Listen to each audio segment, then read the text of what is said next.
The D and Davis Show. D and Davis still in COVID formation. D and Davis' show, I should say. We got a lot to get into. We're definitely going to go over our thoughts of The Last Dance. Also, make sure it's not including this, but we have a standalone interview with Percy Allen of Seattle Times to kind of break down the Seattle Supersonics angle from that 96 title. So we definitely got into a lot of different things with him about that and The Last Dance. And of course, we got to get into the new situation in the MLB with the owners coming to the players with a 50-50 split when it comes to the cap and a COVID shortened season of 82 games. And we're going to find out what the players say. And it seems like a little bait when it comes to public opinion and kind of how the players are up against the wall. So we definitely got to give our thoughts on that. My name is Kenneth Davis, and you know him. His name is D. DeMons Pearl. What's happening, everybody? Hey, make sure you follow D and Davis Show on Twitter and IG at D and Davis Show. Once again, it's at D and Davis Show. Hit the bio link. It take you everywhere we're at. You can watch us on YouTube, listen to us on iTunes and SoundCloud. Of course, I'm on Twitter and IG at Demons1, DEMONZE1. Ken is on Twitter and IG at That's Davis, and executive producer of the D and Davis Show and everything that we do. Ryan Bukoveski. Make sure you follow Ryan on Twitter at Ryan B. Ski, IG Ryan B. Ski 1A. Also, too, Facebook.com/D and Davis Show. Get all our stuff there as well. All right, guys, let's go off top. Off the top. Off top. The Southern California Sports Academy, previously co-owned by the late Kobe Bryant, has retired his Mamba nickname and rebranded itself nearly 4 months after the basketball icon's death. We all know this in Thousand Oaks. Unfortunately, Kobe was headed there. I believe that plane, the helicopter crash was in Thousand Oaks. I don't think he was that far away from the academy at the time. Mm-hmm. The academy, though, and this is just something for D, is under consideration as a home base for the G League's new select program. Oh, interesting. All right. And then, unfortunately, just to give an update, Aria Zoban's brother, that's the helicopter pilot, in a court filing that Bryant knew the risk of the helicopter flying and the survivors aren't entitled to damages from the pilot's estate. Vanessa Bryant in February sued Zuban's estate and the charter company. So just giving you a little update on that from the off top. Yeah, that's pretty cool. Also, too, simple fact that NBA is looking to use the facilities as some of the it's a G League. It's like a G League traveling team, or is that team going to be in the G League? I don't think so. Right? It's called the G League Elite Team. Elite Team. Yeah. So, but it's compared to what you said. I think you can envision it as a traveling team. Yeah. So, I mean, listen. They obviously the NBA wants to stay in tune and in connection with Kobe Bryant. This is another way to do it. It's out in Los Angeles. That's where a lot of these kids are going to go. Mm-hmm. It wouldn't shock me if you start to see these traveling teams or elite teams pop up throughout the in the near future across the country in different facilities. Let's say maybe one in Texas and Illinois, here in Chicago and New York and Florida. You know what I'm saying? Somewhere maybe in the Midwest. But I mean, yeah. But I'm not surprised that the G League wants to stay somewhere in tune with. NBA want to stay somewhere in tune with Kobe Bryant. Yeah, it's interesting to see how. I guess the thing that catches my eye, Ken, was the court documents that you talked about. It seems like that's going to be an interesting battle and conclusion that still we're waiting on to figure out who exactly is at fault and how much of it was the pilot versus how much of it was the aircraft versus how much of it was Kobe Bryant just making a decision. And it's just still such a sad, terrible situation. Hopefully this G League, Mamba Academy, I guess I don't even know if I can say that anymore, but hopefully I think it's just Sports Academy right now. Sports Academy. Right. Yeah. Hopefully that turns into a nice success. You know what I would do, and perhaps I don't know if Vanessa would care for that, probably would be an issue. Should name it after Gigi. Yeah. I wonder if they buy it out from him, though. I wonder that too. I wonder. I think the owner said that there's only one of one, and that's why they were taking the Mamba off. But I'm along with you, D. It was probably a buyout. I mean, because what's the purpose of Vanessa Bryant holding on to it? One, she may not even want to be around it, thinking about her daughter and her husband. True. But like, why not just sit? I'm not going to go there. You're going to run it. Kobe was the person running it on the other side. I may as well just let you go ahead and do what you need to do, and me step back and get out the way. Yeah. Even though I'll say this part, just Sports Academy is a bland ass name. I come up with something. I would like something else to be thrown on top of that. Maybe it'll be the Kobe Bryant Sports. Or Academy. maybe look, 24/8/8. Like, dude, put something on top of it. I mean, you can still honor someone with not using their top brand necessarily as your way to promote it whatsoever. Or How about the Bean Academy? The Bean Academy? I like that. That. Yeah. All right, got him off the top. Woj, it feels like a morning filled with optimism. What more can you tell us about the message that Adam Silver had for the owners? Greeny, the message that Adam Silver had for the owners, yes, but the message that the owners were sharing with each other, with Adam Silver on the call, which is that there's a sense among that group, that they can keep moving here toward a return to play sometime in the next, beginning in the next month. And, a lot of what the league is going to monitor here in the coming weeks before they have to make a final decision. And they're all generally agreed upon the idea of let's wait until the last possible minute we can, have all the information. How does the test continue, or excuse me, how does the virus continue to show itself in this country as it starts to reopen? Where is testing availability? Those are going to be questions for the league to answer.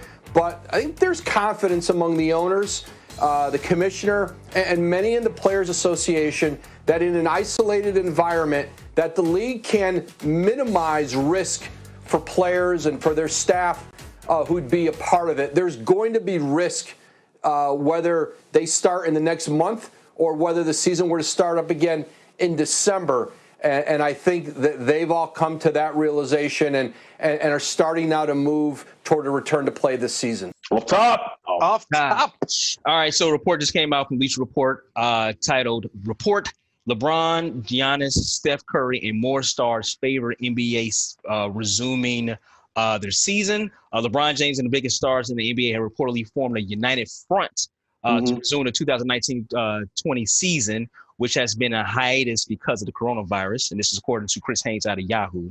Also coming from Wojnarowski saying on Tuesday, the MBPA was polling players about whether they wanted the season to return. The Players Association denied the report and said it has not authorized any formal poll of its players. And that's per Sharma.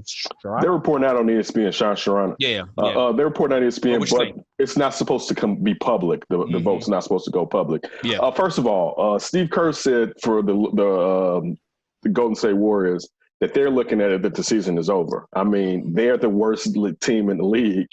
So I don't care what. Because I want to ask you, did you say Seth or Steph? Steph. Because I know.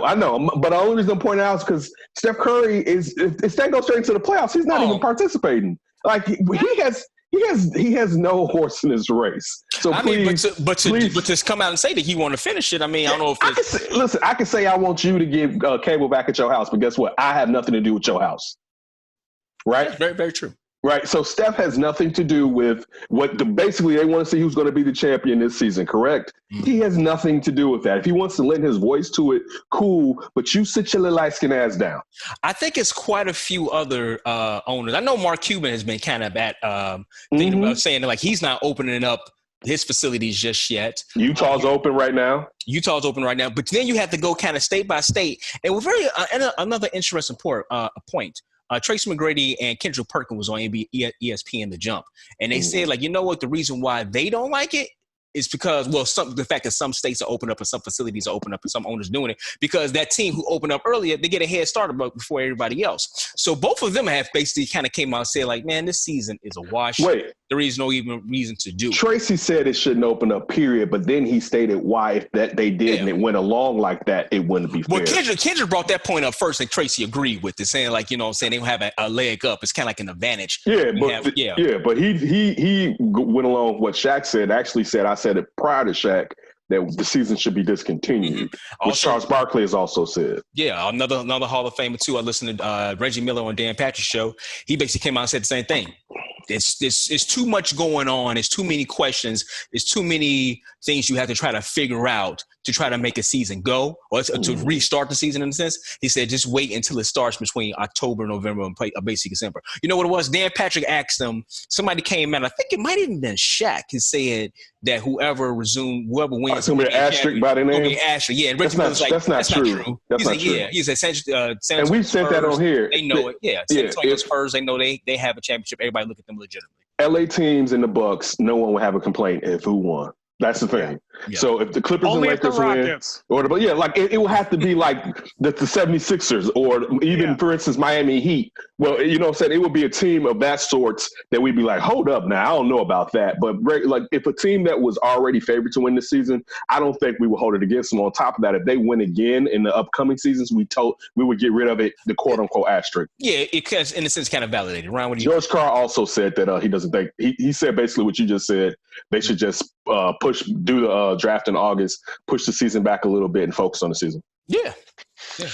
I don't know. It's tough. Like, I feel like whenever a league is going to get started, they're going to run into so many things that they didn't realize that are going to be issues. And I just wonder how much room for error are there? Is like, do you have a certain amount of players can catch it before you shut it all down? Is it as soon as it comes into our sport, shut everything down? Like, I don't know. And only one player shut the whole entire league down, and that was what's the kid from Utah? Rudy Gobert. Yeah, he started to shut down, but I mean, but it was when they found out everybody else had it. Yeah. And their players, they still haven't told us who caught it. But the NBA's kind of kept that under lock and key. Do you think Rudy Gobert and Donovan Mitchell from the Jazz are the only players that had it? No. You're fooling yourself. Yo, Ryan, finish your point. I'm sorry. I just think it's going to be so tough. Baseball, it makes a little bit more sense to me because it's kind of naturally social distancing, even though it's not all the time. For the most part, players are staying away from each other. How are you going to do that in the NBA? With sweat, with blood, with all types of fluids going everywhere. And you're always in contact with each other, period. And it's 10 men on the court along with three officials. So that's 13 people on the court, right? And that's more people than it's to say like a UFC when it's just a referee and two fighters. That's only 3. So, I mean, you're just multiplying the potential of somebody spreading it. So I'm with you, Ryan. A lot of unforeseeable risk and issues can pop up that they have no clue what can happen. They don't know about. I still think baseball, and I know that you're not in the post and someone's not D'ing you up, but even with the distance part of baseball, we still have to look at the most important part of any of these sports is the ball.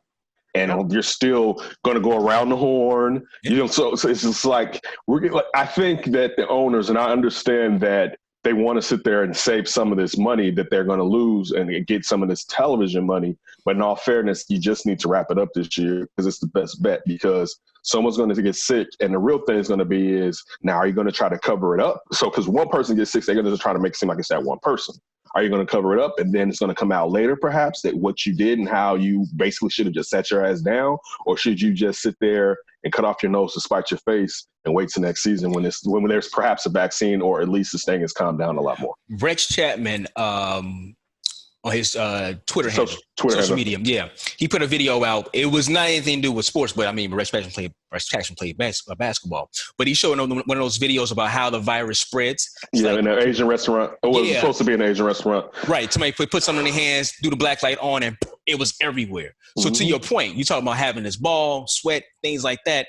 My God, if you flick on a black light in the NBA arena or whatever you're at, that damn thing could possibly start just glowing. You still be able to watch the game because it's everywhere. So there's just so many different risks that I just don't know why you want to put yourself, if you're the commissioner or owner of one of these teams, is the risk worth the reward? Mm-hmm. That's a big question that I'm hoping that a lot of these players and owners are asking themselves.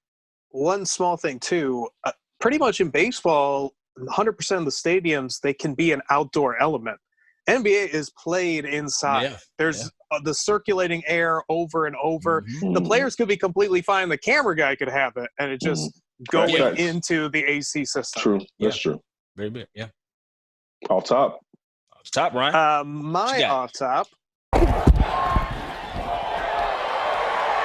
for 90-yard touchdown. 90-yard touchdown. Out of here. Hey, 17, you see I ain't talking, right? Stay humble, bro. But you know he's right Stay here. humble, stay humble, I can cuz. say nothing. I can be excited. Yeah, but don't do that by my ear. Don't do it by my ear, no. I will do it by your ear. I will do it by your ear. Hey, That's what I do. 1-7. That's what I do. I heard that you after the game. 17, just keep talking. It's kind of a two-parter. First part, just kind of want to get your reaction. I thought it was a cool story. I don't know if you guys saw, Phillip Rivers announced he will be coaching high school football as soon as he's done playing in the NFL. So he has a job in waiting in Alabama, which I thought was kind of cool. But then it leads to the other part, so I want to get your reaction on that news. But he was also a hot candidate potentially to go to the booth when he was done playing. And Monday Night Football announced Joe Tessitore and Booger McFarland will not be doing it this year, so they will have a brand new booth. And without him, do you guys see another kind of front runner for the Monday Night Football booth? I'm gonna be honest. I never looked at Phillip Rivers as being like I know he's an ornery kind of a guy, but I never pegged him as being like, oh yeah, he'll be good for the booth. With that, you don't want to hear him saying "dang gummit" like swearing up a storm without swearing on Monday Night Football. I think it'd be great. I think it'd be good. I mean, I think it'd be funny if he was to do it, but I just never. Maybe because it's one thing we don't live in San Diego. We're now in Los Angeles, so we never get to see Phillip Rivers on a day-to-day basis within the press. So I don't know his personality that well. But you don't know Phillip Rivers' personality? Well, I know he's kind of an ornery guy. You know what I'm saying? He's pretty funny. But I never thought about him being in the booth. I never thought about him. I didn't either. I didn't think about that, but he's really pretty. He's pretty funny. I mean, I think also that since before Jay Cutler was even a Chicago Bear, that we were Cutler guys in Denver, and he was the enemy of Cutler at the time. Mm-hmm. So it kind of put him at a distance. But Phil Rivers is a pretty funny. And dude, as Ryan said, the fact that he doesn't swear, but then sit there will give you his kind of swear words. It would be interesting seeing him breaking down the game. Could you imagine him and Cutler in the booth with each other? I mean, he's talking about up and down, left and right, yin yang. It would be interesting to see these two talk football and how, because I think Phillip, like we say, we know he's a very fiery guy, but Jay is so laid back. Mm-hmm. Yeah, it would be good to have that kind of play off each other. What do you think about Jay in the booth now? Because they got to find somebody, and they got to find somebody entertaining. They're not going to give him that type position. Like if he had Monday Night Football, I don't know. But if he was as great as supposedly his test was, like he was supposedly epic at it. But see, the thing is, Ryan, if he had went and did that, he would be up for it perhaps now. Yeah. But they're not going to bring him off the streets straight into Monday Night Football. Why not? They did with Jason Witten. And they shouldn't have. And guess what? Jason Witten decided to take his ass back to football because of that. Yeah, but no, he got panned. It wasn't like people. Yeah, he got panned. He was people panned him. So, and also, I'm sure ESPN learned a lesson from that. Like, you do. Like, for instance, them seeking Tony Romo. Tony Romo's now had, 2 to 3 seasons? 2 to 3 seasons of actually doing it. So now it's like, all right, moving him to a higher level or a bigger platform. Cool. Just like you said, when it comes to Jason Witten, just because this person seems like they're cool, you're asking them to do a lot. That's not an easy job to turn to color commentating, and you've had no job really on television. But so who do you want then? Well, first off, I definitely want Louis Riddick to be involved in some fashion. If they're going to go, they're going to do a 3. I would prefer it probably in a three man booth. You know what I'm saying? But I think there's a ton of decent players. Listen, I don't think he wants to do it. Because he would have probably done it already. I'm a huge fan of Steve Young. I wouldn't mind Steve Young perhaps getting it because, I think you would probably lean towards a quarterback, even though it could be any position. But just like I know something that our boy Anthony Herron used to say, while he was playing, being a defensive lineman, he really didn't know what everybody else was supposed to do.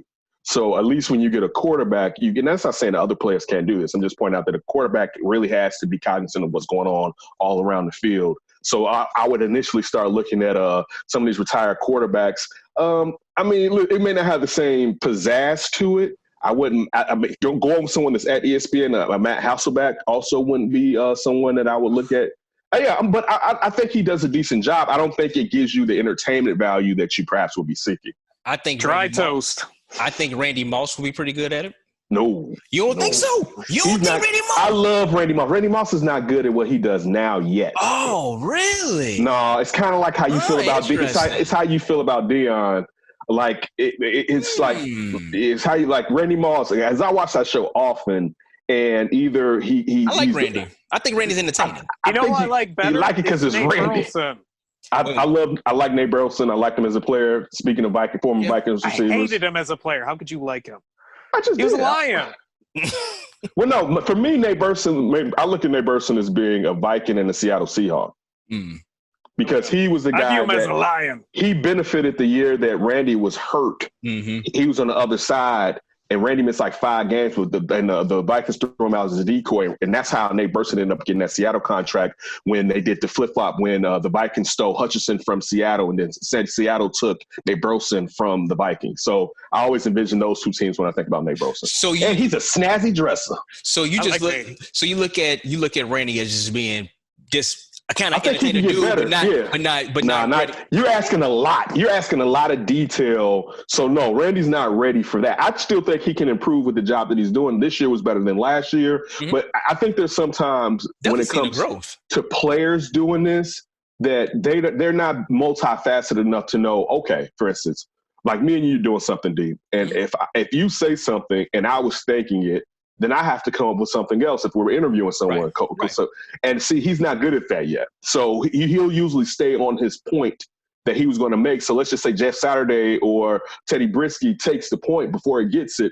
He usually can't deviate away from that point just yet. I mean, because again, this isn't a platform that he's been doing. He was a football player for most of his life. So that's a lot when you're talking about in-game data you got to keep giving out and stuff like that. And I don't think Randy's ready for that right now. How would you all feel? This is 2020, so yes, we have progressed pretty far. But having a woman in a booth, maybe a woman could be a play-by-play and not, I don't know, maybe do commentary too. You have Menendez does MLB, so Jessica Menendez, right? She does MLB. Yeah, but not anymore. Mendoza, I think. Mendoza. But I'm just throwing a question out there. I wonder. Yeah. I mean, we have a lot of women obviously cover the game. Well, I'm thinking we get somebody to come up there and go to the booth. I'm thinking of ESPN's roster, kind of, because maybe they go elsewhere. You know, I was thinking Chris Fowler for play-by-play. He does obviously college football. I was wondering maybe you bump him up to professional. I would say that maybe if we don't know there's going to be a college season, thinking there's going to be one, but maybe if there's a little bit of a question about how the college football season is going to go, maybe they might bump him over. I mean, I don't see why you couldn't do that. I think he's their best play-by-play guy for football right now. But the only thing, even with that, is he's set, and he knows that with college football, he can do that. He can be like Keith Jackson. He can be like Brent Musburger, Keith Jackson, where he can do that for another 20 years. That Monday Night Football, if you good, you may get a decade. I mean, if you're very good, you may get a decade out of it. Yeah, they'll so as soon as the ratings start looking a certain type of way, it's your butt basically. So I wonder would he give up necessarily the security and go to do that? So no women. Man, do you?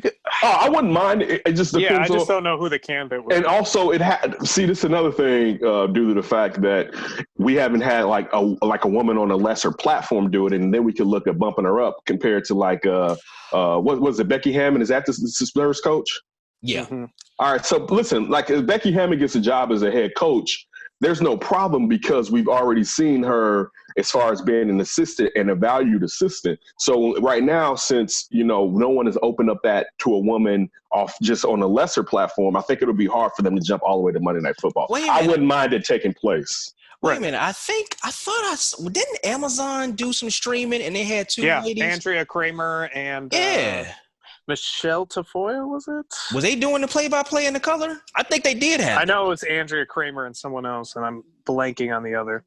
Yeah. Hannah Storm. Andrea Kramer and Hannah Storm would be the first female duo to call an NFL game. That was in 2018. Her father just died.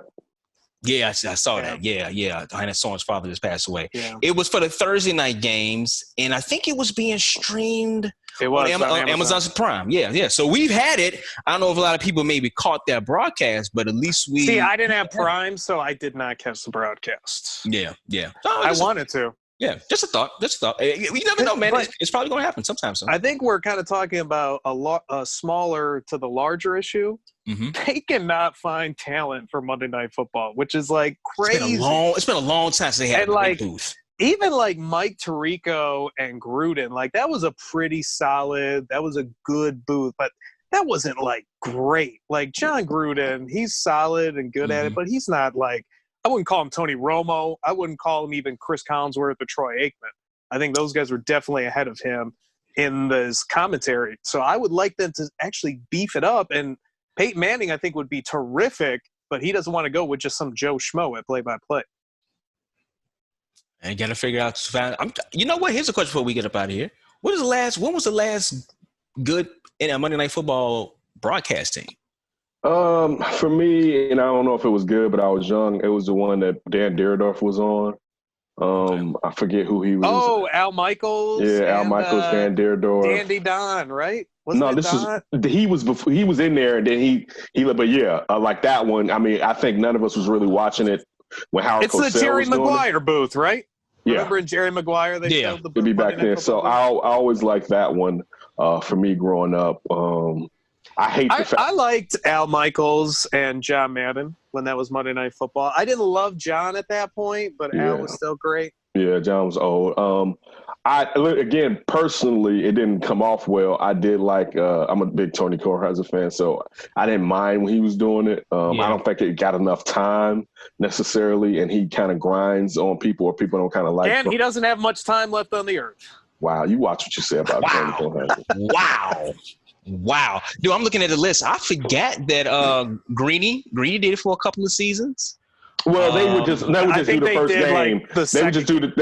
They would have a double header. Oh, the double headers. That's right. That's all. It would either be like the Raiders or somebody in the AFC. That's all. They were all him. Mike and Mike would always just take the second game at the beginning of the year. Yeah, it's true. All right, we'll come on back and have some more fun. Dean Davis Show. What's up, Chicago? This is Chris Sosa from Red Eye, and you're listening to the Dean Davis Show.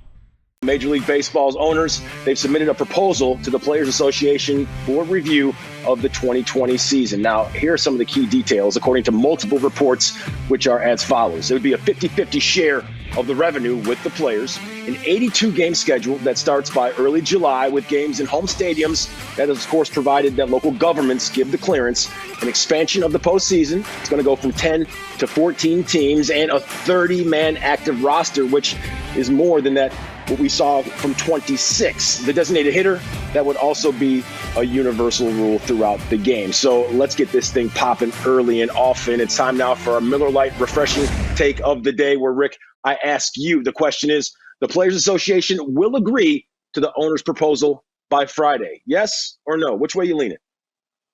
Not by Friday. I really don't believe that. Cole, I'll be honest with you. I go back to a situation I was a part of in 1981 when the players went on strike. Yes, it was a different type of circumstance, but there are a lot of things that are in common right now that were back then. It's going to be a shorter season. There's going to have to be give and take on both sides. But ultimately, the goal is to get back on the field, and at some point, before the year is over with, we need to crown another champion. All right, guys, Dean Davis' show. We definitely got to talk about what's going on in the MLB, as the owners have sent a proposal to the players with the 50-50 split, DHs in both leagues, and also 82-game season. The biggest thing for me, of course, was the fact that the 50-50 split creates a cap, something that Major League Baseball held out. Our White Sox, perhaps the Montreal Expos, missed out on the World Series due to it when they tried to put a cap in the first place. And at a time right now, because the thing is, and did talk about it as far as when it comes to J.B. Pritzker and what he had to say, but the thing is, I get tired of the narrative of us always coming down on the players. And it's like, and we never come down on the owners, and they're richer, all right? It's less of them. They don't take the same risks when it comes to their body. And you say the players are compensated for that. Yeah, they're compensated for wear and tear, not if there's going to be something to go on with future as far as their lung capacity moving forward, fertility. You know, like, they're not compensated for that. And to just say that for our viewing pleasure, they should take that risk is BS, because you can say that for all of us in our jobs, and they get paid this much money. They're not compensated for risking their life against a pandemic. Exactly. That's just the truth of the matter. Stop being selfish. You're being selfish. You can say they're being selfish.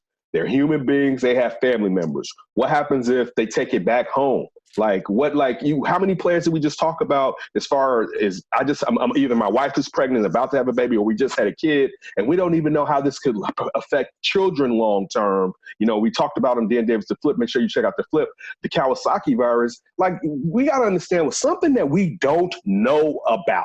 Like that, we keep acting like we know that. Like, know what's going on. Yeah, it's like a distant cousin. I kind of know. No. This is someone from another country that you never met in your life. All right. Or no, not even that. The Amazon rainforest. All right. They don't even know technology. Right. Trying to teach them something is like I can't comprehend it. It's just to me personally.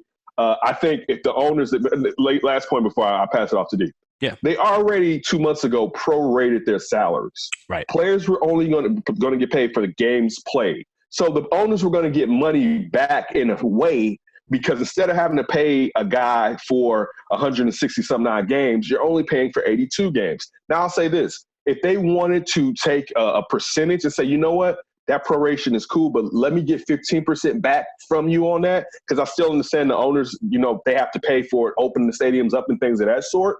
Cool. And also there's no concessions. So I get that. If you got to get a little bit of that money back, cool. But when you do a 50-50 split, that's a cap. And what you're going to do is try to use that moving forward. And that's the whole reason that it's in place. I was watching ESPN and I forget who it was, but they made a point that owners win by making deals. Like that's what they're businessmen. That's how they get victories and get W's, by making deals. And this is just another case of owners trying to play fast money. Now, I remember back in the day, let's say the late 90s, early 2000s, and then we saw the explosion of baseball money really right after the strike and home runs and things of that nature. And it was crazy to see a team with $100 million salary payroll, right?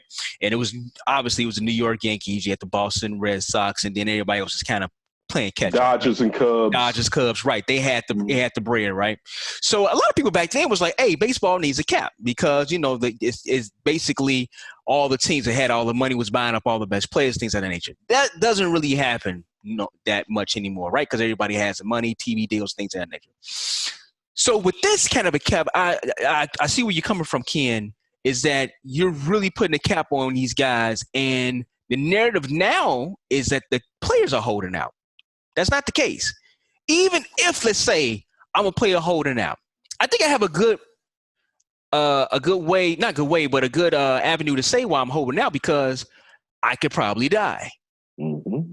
You know, I can take this, Kim, as you were saying, I can take this virus back home, or you want me to come out and play, and I'm going to be away from my family for 4 months. I didn't sign up to go to the military. I'm playing a kid's game. That's good. I'm playing baseball. I'm playing baseball. It's nothing. I'm not, don't put me in that situation where I have to think about my family, my health, my family's health. This is only a game. This is only baseball, right? So, to your point, you had brought up J.B. Pritzker. He's a governor here in Illinois. I like Pritzker's simple fact of what he's been doing so far with the COVID-19. A lot of stuff with his money, something like that. He's a billionaire. I don't like that. Hiding his money like Trump, I don't care. Hiding his money, taking toilets out of his house. He already coming in looking really shady to a lot of people. A lot of people don't like him. And then he's talking about somebody else's money. Right. But to this point, when he's doing COVID-19 stuff, I rock with you, JB. But he came out today. This is courtesy of NBC Sports. Illinois Governor J.B. Pritzker slams MLB players for holding out. And this is a statement from him. I realize that players have the right to haggle over their salaries, but we do live in a moment where the people of Illinois and the people of the United States deserve to get their pastime back. I'm going to stop right there. We don't deserve just to watch baseball. People have to put their priorities in order. Yes, I love to see baseball.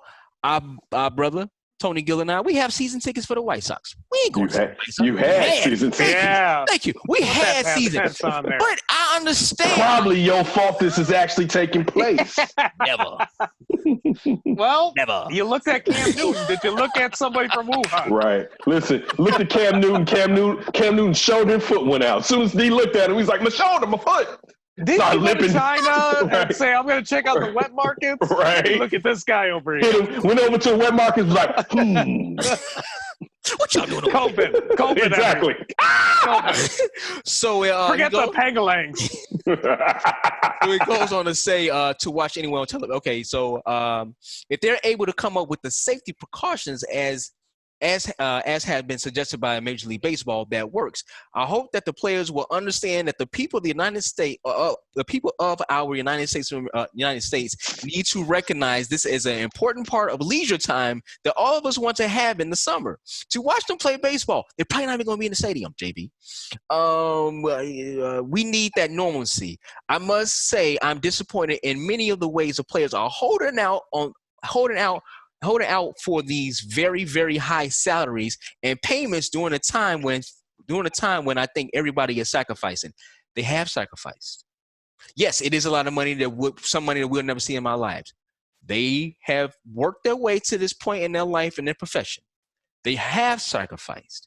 And people don't deserve to watch baseball. That is something that's just a great thing to have in our somewhat free society. Right? So I don't know where he's coming from. Well, I do know where he's coming from. He's a business dude. He understands what these owners are going through. He's a billionaire him damn self. He wants them folks to go out there and work.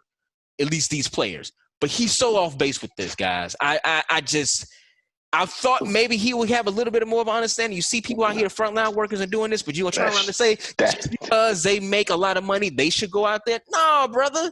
No, it's the same thing. It ain't worth it. It ain't worth it. That's your man's. One question. What are you doing for the COVID-19? He doing what he's supposed to do. Trying to be Cuomo. First of all, my governor was Cuomo. He doing his job. All right? That's the only governor I follow was Cuomo. Ryan, real quick. D, we can't have a good governor in Illinois. You know that. You're right. Yeah, I'm filthy, is he? Real quick, Ryan, before you jump in, I just have to ask this question. Yeah. When did MLB players become essential workers? Right. I just want to know. When did seeing somebody throw a ball around, like, man, that's essential right there, boy. You know what I want to ask a question to your question, Ken. When did I decide which sport is essential? I want to pick which sports are essential. Great point. Because you could just say throw that basketball back out there then, right? Right. Hey, roll it back out give me there. Football. Right? Give me all the unfeasible sports. He sound real Trumpish with this as far as people need to be entertained. Get your ass out there. He sound real. And listen, and majority of the players in the MLB, regardless of if they speak our language of players of color and who's getting hit the hardest by this bad boy. And you go take your ass out there right now and play that damn game. But I will say this, though. Just play a little devil advocate. He didn't say anything about basketball. He didn't say anything about the NFL. I haven't heard anything about that. Well, the MLS, I saw a report talking about they want all the teams coming down to Orlando. Don't go to Florida. He hasn't said anything about MLS, though. Why baseball? I think it's because they already have a proposal, though. I think it's because they already have. Is that the only reason? I think he's using that since the owners say we have an idea. Go ahead, Ryan. Yeah, I think just looking at specifically some of the comments with JB and just the overall situation with the MLB, I mean, you already had a handshake deal. Like you said, Ken. Yeah. They had a handshake deal. We're going to prorate, so you're not paying our full salary anyways. Okay, fine. So you're already getting a break being the owners. What is the problem here? You're not going to get as much money, obviously, through the gate and merchandise and all that stuff, but the TV rights and everything, you're going to get money there. So to me, you can say the players are holding out, but that's a cheap move by the owners, right? The owners are the ones holding out. Exactly. Yeah. Exactly. It's a switch. It's a bait and switch. But also, too, you still, and as we keep saying this on this show, go back and listen to any other shows. Just hit the bio link. You find us everywhere. You're not just talking about the players. You're talking about the people who have to work there, the trainers, the managers, the people, the hotels they got to go to, their families, whatever the case may be. It's food preparation. Food preparation. It's not just you. Security. Yes, it's not just you. And how many people are just going to walk up on Sheffield and Waveland when the Cubs are playing? Right? A ton of dummies. I didn't think about that. That's a great point, Ryan. Yeah. That's a great point. Get back on the trains. Get back on the buses. Whoa. How many people are going to be sitting there over on the rooftops? What they going to they just give them 10 people up there, but you're still going to have people those rooftop seats. Listen, if they take 10 people, they getting about $100 a ticket up in that bad boy. Very true. Yeah. But as I said, you had those 10 people. Okay, they leave then what? That goes spread out to a whole bunch of other people. Yep. That's what I keep saying. Listen, I love sports more than anybody else. I tear up when I see the Bulls win the championship or old video. I cried when the White Sox won. I did too. It ain't that damn serious. It's not, man. Read It the ain't book. that serious. Yeah. That's something else to do. I don't know. I don't know. I just don't understand. How about another aspect to this? Universal DH. I was just gonna say I don't like it. About that. I don't like it. I want the NL. I want the NL to stay the NL. I want to have the two different styles. Get this old baseball talk out of here. Yeah, I'm gonna ride on this one. I don't like it. I like the fact. Also, okay, let me even dive deeper. I'm an AL guy. You really want to see Kyle Hendricks bad, huh? I'm an AL guy. No, I don't like seeing pitchers hit. But I'm an AL guy, and it's always an advantage for an AL team in the World Series. Oh yeah, big time. The NL team doesn't have Except a when the guy Cubs that's play the Indians. Yeah, because they had Cal Schwarber, who's supposed to be in the American League, on their team.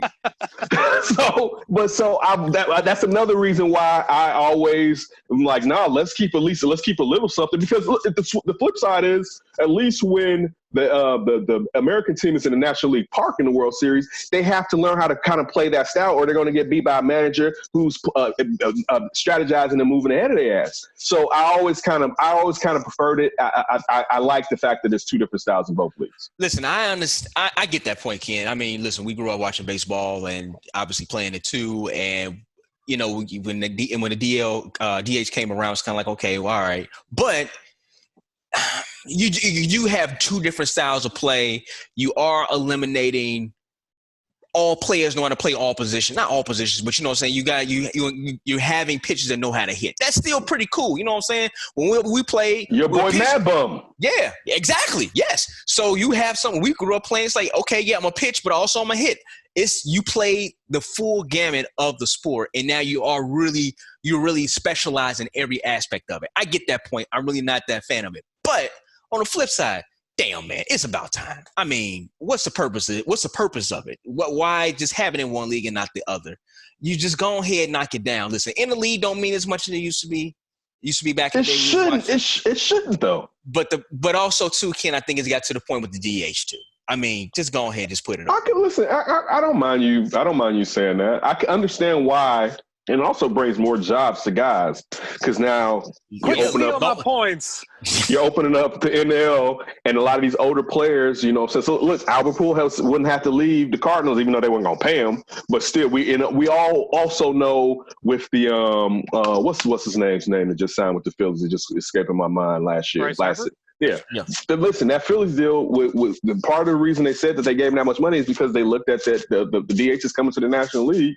So even when Bryce Harper got older, they was like, we could just sit his butt at DH even though he's going to be overpaid. I get it. I don't have as much of a problem as far as I don't know why. I'm just talking as far as my preference. Yeah, right. For me, I'm with you guys. Like, it is cool seeing a league have something kind of different for half of it versus the other half. It's definitely unique and cool. But I'm kind of just over pitchers hitting. That's just me. I'm sick of seeing it. I have a few reasons. First of all, DH was not always around. So we used to have just universal baseball, and nobody cried like, hey, this is terrible. Why can't these leagues be a little different? Two, you said it, Ken. The big thing I'm a proponent of, it adds an extra, 15 jobs in the league for somebody to snatch up. And I'm always pro players getting extra chances, more jobs, all that stuff.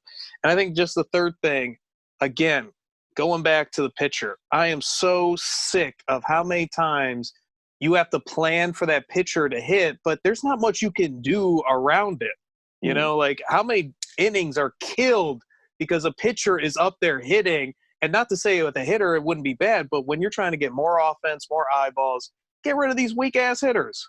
I will say it's going to, in a sense, kind of dumb down the game, the strategy. That's what I'm saying. Yeah, you don't have – if a manager – if you don't want your manager – One thing. Yeah. One thing to that, D. Yeah. If you didn't want, the game changing, why are you putting a wiffle ball in every pitcher's hand and throwing it to the plate where guys are just hitting home runs like crazy? It's already taking strategy out of the game. Yeah. True, but still it's not the same as taking away when you have double switches and stuff like that. Yeah, that's what I say with the double switch and things like that. I was going to also say, I think in the past too, we have to remember that the leagues were actually really separate. Yeah, they were. Like, they basically had their own commissioner. like when Dobie was in charge of the AL. Like, so they did it in the American League, try to spice everything up. So compared to now, like you just said, it was two different worlds where basically the Manfred is in control of both leagues, you know. But before, even though they had a commissioner, the leagues had a head, and they were two separate leagues. So that's kind of the reason in the past. But again, listen, time waits for no man. I understand, I get it, but I still like that they were separate, and also for future generations, they can kind of still see in the National League how baseball was originally played to a certain extent. Listen, I'm all for going old man baseball and really separating the two, though. I wouldn't mind going back to only seeing. No, I wouldn't mind. I hate that. I wouldn't mind because you only see. So now we never get questions asked. Well, this is the thing, though. Back in the day, we couldn't actually see them because of television and things like that. Yeah. Now I think you can see whoever you want in any games you want. But now, I don't get to see the teams play one another. Take it back to the World Series how it used to be. No, because dude, I want to be able to see. Listen, I want to be able to see if the Boston Red Sox, right, and without making it to the World Series, can beat the Dodgers. You know what I'm saying? You'll see them in the World Series if they make it. But if they don't, then I've never been a fan of separating play. And we already know you play your conference more or league in baseball than than the other league. But I always like to see, we get to see when those teams meet up. You know what I'm saying? Like, that's all. Like, even with the finals with the Supersonics, right? Like, they won those two games after game 3, I believe. And won 4 and 5, yeah. They won 4 and 5. But the thing was, and even going off of what Gary Payton said, as far as like, I could have wore Mike out if I got on them earlier. That next year, they played, I think, in February in Key Arena. And Jordan dropped like 40-something on that ass. And we wouldn't have got that if we had to only see them in the finals.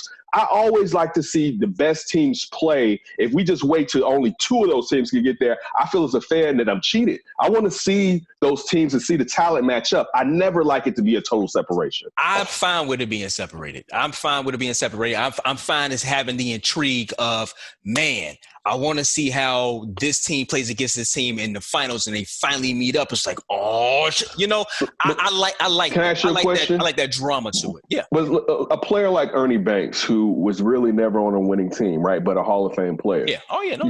You would have never seen him play against great Yankee teams and saw how he matched up against them because his team didn't put him in a position to be able to get there. I always want to see the best matchup. So for what we do, those games allow us to gauge them and go out and talk to people about what took place and how good that player was against the other supreme talent in that sport. I think it lights a fire up under that particular team to make sure you get to that point. But you can't do that in baseball. Like, you can't. Like, you can do that in baseball because baseball is so much. You make sure your team is. One player can't. One player can't. No, I'm just saying one player can't do that in baseball. Listen, you can have a hitter's row if your general manager can't get any pitching. Like, if you're talking about basketball, I'll put it like this. In basketball, I would agree with you, even though I would agree with you if I thought that was cool, because one player can really affect winning, especially if you have two. I'm not talking about players. But that's what we're gauging is talent. And if I don't get to see talent versus talent, then I can't tell you the value of that talent. I'm saying as a fan base, and I'm saying as an organization. The reason why you want your team to do well is so they can elevate and win championships. If your team is stuck in the muck, like you have the not MLS, but you have some soccer teams. If you're not good enough, what you do? Get your ass out the league. All I'm trying to say, I have no problem with relegation. All I'm trying to say is, okay, if you want your team you have your team in the West and team in the East. Mm-hmm. Your team in the West isn't that good, but you want to see them play that team in the East. You got to put pressure on your organization. You all need to be good. Let's win some championships so we can see that. All I'm trying to say, I'm just playing a little devil's advocate here. All I'm trying to say, is this devil's advocate, or is this how you feel? Well. Because that's what Is this what you prefer? I should say. Is this what you would prefer? It wouldn't bother me if they did it. That's all I'm trying to say. If they came out, listen. Uh-huh. If MLB came out today and said, No, you know what? We're going to go old school again. We're going to go where only time you get to see the American League and National League play is when we have the All-Star game and we have the World Series. It wouldn't bother me. I wouldn't be out with a pitchfork and a torch saying, no. That it wouldn't do that. It wouldn't do that to me. That's 2 points for Ryan jumps in. Yeah.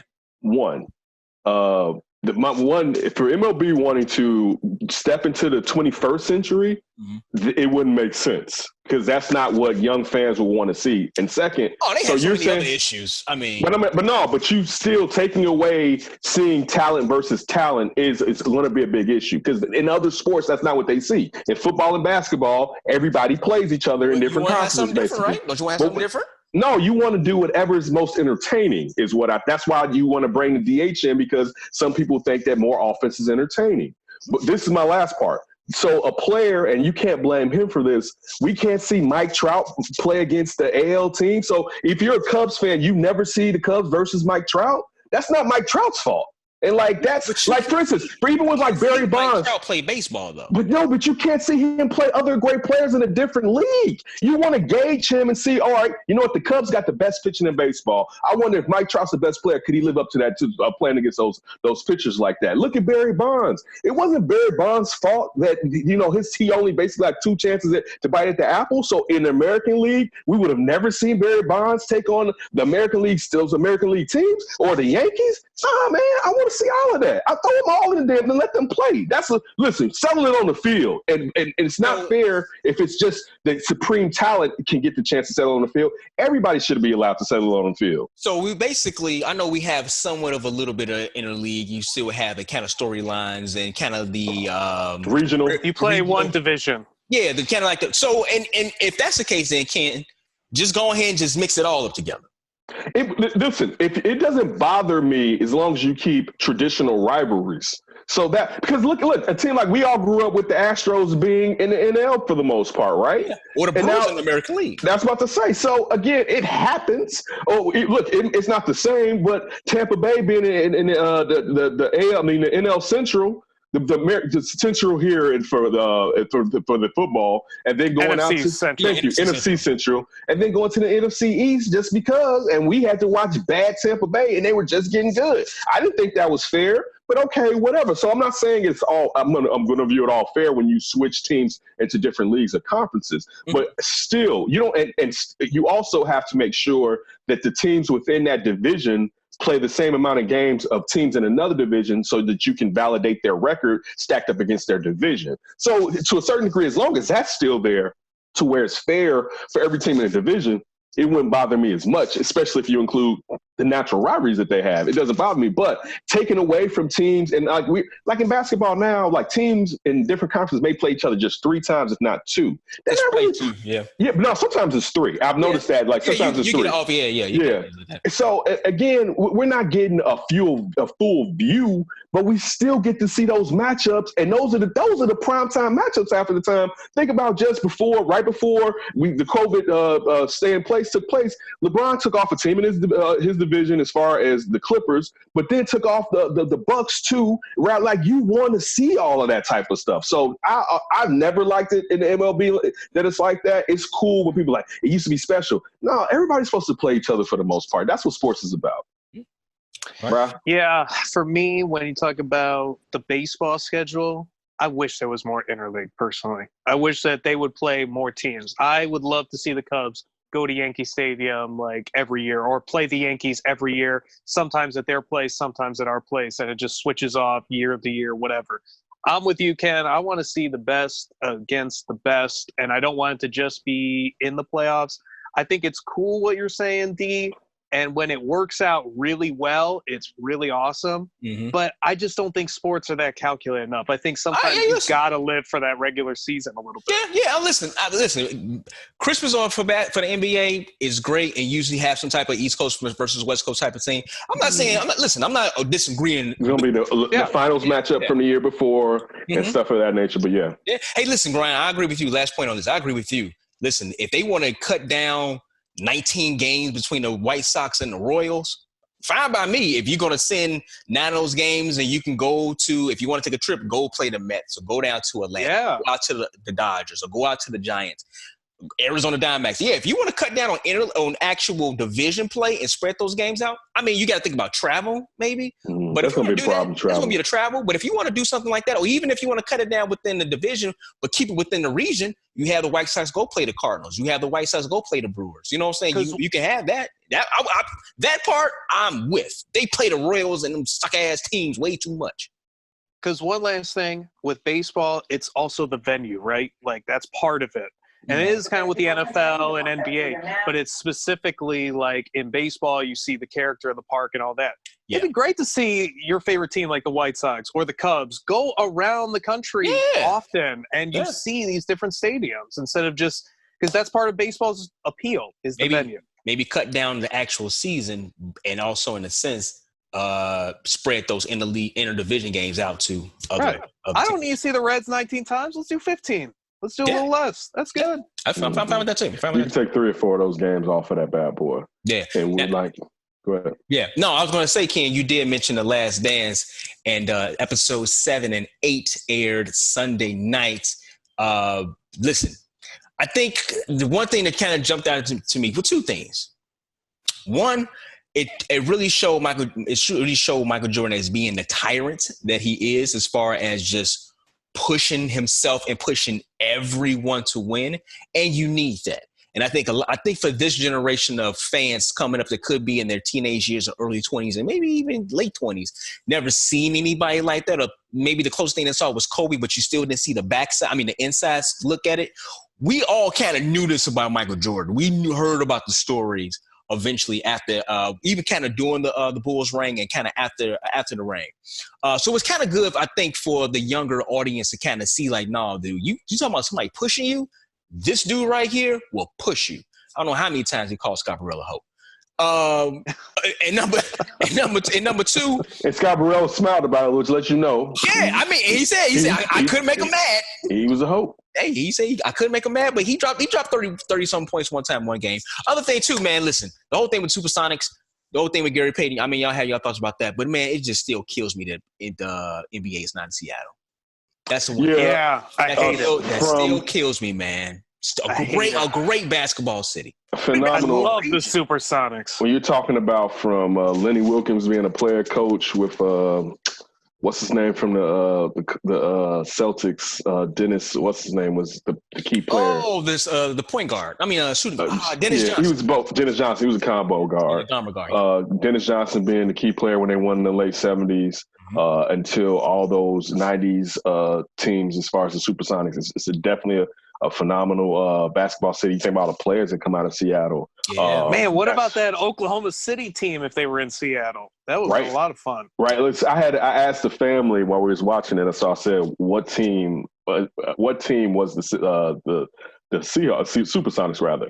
And they couldn't come up with it, but after finally was like, Kevin Durant was on the team, right? And I was like, okay, right? Yeah, it's OKC or whatever. And like you just saying, Ryan, just think about if they would – listen, I'm going to be honest with you. If they would have played in Seattle, they may not have broken up because – and they might have won.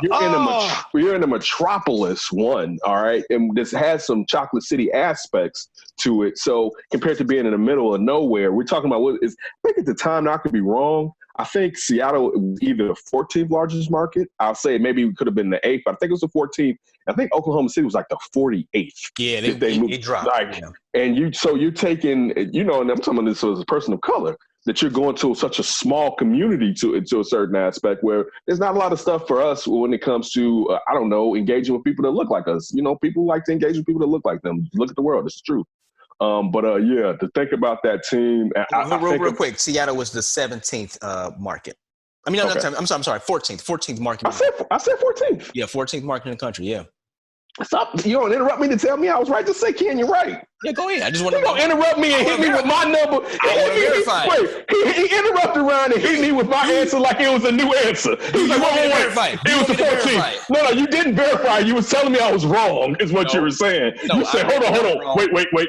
It was the 17th. It was the 14th. Verified. I knew I was right. Did you say I'm verified? When it come off of Davis, it's verified already, baby. Okay. It's verified. Was I right? Okay. Was I right? No, all I'm trying to say I'm just asking. What's all right? How many times you say, yeah, you know what? Thanks, D. Yeah, you're right, D. Thanks, D. Never. I've never said it a day in my life. Yeah, you can try to hold on to it. Man, D, how did you stay partners with him so long? You can hey, listen. You can try to say, I just let him rant. I just let him go. That's him taking advantage of me. No. He's like, I let him go. I get those minutes. I get those minutes out the way. I'll verify that later. I just let it go. But go ahead. No, I'm done, Ryan. You can go ahead. D has already ruined everything I was saying. Whatever.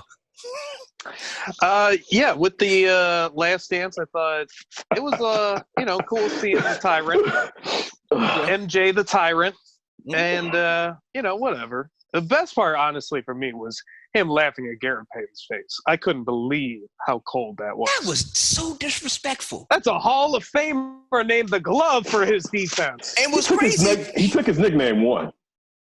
He took his nickname. Who? Michael Jordan's one of his nicknames was the Glove. Really? Ooh, that's before my time. Google it.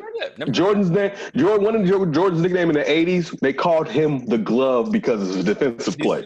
That was Jordan. That was one of Jordan's nicknames. Hey, I mean, listen. Well, he can't have it. No, verify that shit now. You know what? I will. I want the blue check. I will. Michael Jordan. The Glove nickname. Come on, he's got airness, Black Jesus. He's got everything. We wasn't calling him Black Jesus. We wasn't calling Black Jesus too much back then. Wait a minute. He called himself Black Jesus. All right. Okay. I didn't know that. Yeah. To Reggie Miller. Yeah, it's only thing I see is talking about what is Michael Jordan's nickname? Damn Glove. Ooh, that's what I wanted to ask you. His Air is Black Cat Money MJ Air Jordan. It was. I'm telling you. That was a big nickname of Michael Jordan's in the 80s. The only reason now, because of Google, you won't see it is because of Gary Payton when you think about when the internet took over, but that was one of Michael Jordan's nicknames was the Glove. All right. We need to get Lou Canellis on here. He'll tell you the truth. We need the newspaper archives. Sweet Lou. All right, go ahead and finish, Ryan. I'm sorry. No, the thing that I'm looking forward to this week, you're going to have Reggie Miller and the Michael Jordan stuff. I think that's going to be very, very entertaining. Yeah. A la laughing at Gary Payton's face, something similar to that. And then my heart's going to be broken once it's all over and you just see the demise and the downfall. Yeah, I mean, it's kind of like the ending of it. You know how it's going to end, obviously. It's just cool to kind of see the back end. I mean, the behind the scenes stories of, the lost footage. I really, really hope ESPN and Netflix and Jordan, because this is basically a documentary about Michael Jordan. I hope they release some more footage, kind of like an archive, kind of a dump that you can kind of go in and kind of see some stuff. Because like I said before, I think they said they have about 50 hours worth of video that they can do, and they condensed all that down to 10 hours. Not even really 10 hours, because including commercials. It's probably like 8 hours, right? Like that. So yeah, man, it's gonna hurt. It's gonna hurt seeing the breakup of it, but I am interested to see more behind the scenes of when they broke up, how things were fleshed out then too. Yeah. It's since Scotty just running to the hills. You haven't seen him on the jump since the first week this came out. I wanted to mention something about that. And it's just when you look at the first, Mike saying he was selfish. A friend of the show, Craig Hodges, came out and said he disagreed with Mike for saying that. Mm-hmm. And then to see that the sit down with Tony, and then for Scotty to double down on it, like, damn, Scotty. Yeah. But you know what? I thought about this when he said that. Man. I thought about this when that happened. I never hear anybody, and God rest his soul, saying Bamba, Kobe Bryant. Remember when it was playoff series and he stopped playing basically? Was that against it's because how great he is. I know, but he didn't take shots the second half of the second half of the game. Somebody came out saying, like, could you imagine? And like, he was 20-something years old. I don't know, was it even in the documentary? Like, he was 20-something years old. He made a mistake, and you have Jackie McMullen. Jackie McMullen. Yeah. She's like, you have all the other great things that he did is now kind of overshadowed that. I mean, Scottie Pippen is a great, truly top 50 player of all time. But we have seen some other players do some messed up stuff too. We ain't seen nobody at the last end of a playoff game say, I'm not going in. I feel you on that one. That's different. Listen, you can be mad. Kobe stopped taking shots. Listen, but we literally saw him Guess what? Kobe still was out there. right? Kobe, listen, y'all let LeBron do that. If let LeBron just pass the ball, right? So Kobe was like, I'm gonna show y'all something. I'm gonna play like LeBron for 1 second. Hey, again, I'm with you. He was on the court, but Kobe, no one. I think about that from time to time about Kobe. I'm with you. And again, it's not a knock. It slightly takes away from Scotty's greatness. But you know when it really takes away from his greatness? That as an older person, he can't concede that he was wrong in doing it. Right. But he cried. But he cried in the locker room. He apologized. Yeah, but dude, so why is he doubling down? So now you're like, so I'm gonna make Bill Cartwright want to punch me in the face again?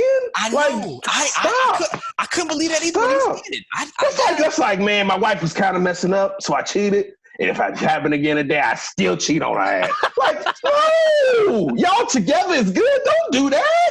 Yeah, I know better. When he said that, man, I was like, whoa. He said you do it again? Like, damn, Scotty. Phil, I do it again. In your face. Draw up another play for Tony. I'll sit down again too. Take us out, dude.